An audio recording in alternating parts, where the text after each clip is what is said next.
कर आवाज दें। हमारे आराध्य परम पूज्य मुनि श्री को ज्ञानोदय बेंगलोर परिवार की ओर से बारंबार नमोस्तु नमोस्तु नमोस्तु। छुल्लक जी को इच्छामी इच्छामी इच्छामी।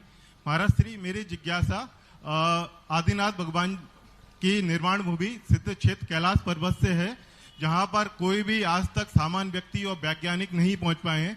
यहाँ पर नासा ने भी बहुत रिसर्च की है, लेकिन वह भी नहीं पहुंच पाई है। सैटेलाइट का भी उन्होंने बहुत उपयोग किया है, लेकिन वहां तक नहीं पहुंच पाए। कई सारे पर्वतारोही भी वहां जाने की कोशिश करते हैं, लेकिन सुना जाता है कि वहां जाकर उनकी उम्र बढ़ जाती है, और जहां तक वो जैसे जैसे पास पहुंचते हैं वहां कई सारे तूफान आ जाते हैं, वो नहीं पहुंच पाते महाराज जी।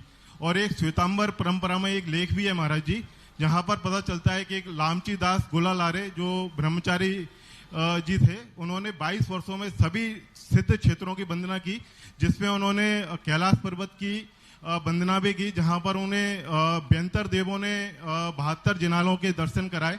तो महाराज जी, मेरी जिज्ञासा का समाधान कीजिए। पहली बात तो जो है, कैलाश पर्वत का स्थान दुर्गम है, लेकिन कोई वहाँ तक पहुँच सका है।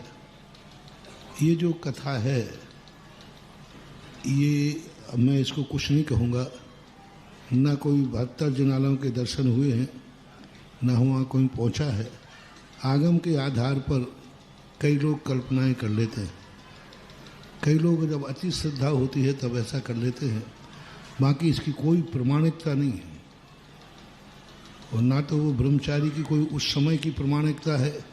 उनके जाने के बाद अपन कुछ भी गणना करते रहें, जब वहाँ थे उस समय जाकर के यदि वो उसकी प्रमाणिकता सिद्ध करते और उस समय कोई वहाँ जाकर के इस प्रकार स्थिति बनती तो विचारणी की जा सकती है।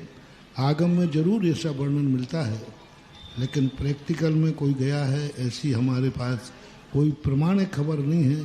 ये अपनी आस्था और श्रद्धा का प्रतीक है। संजय जी, भोपाल।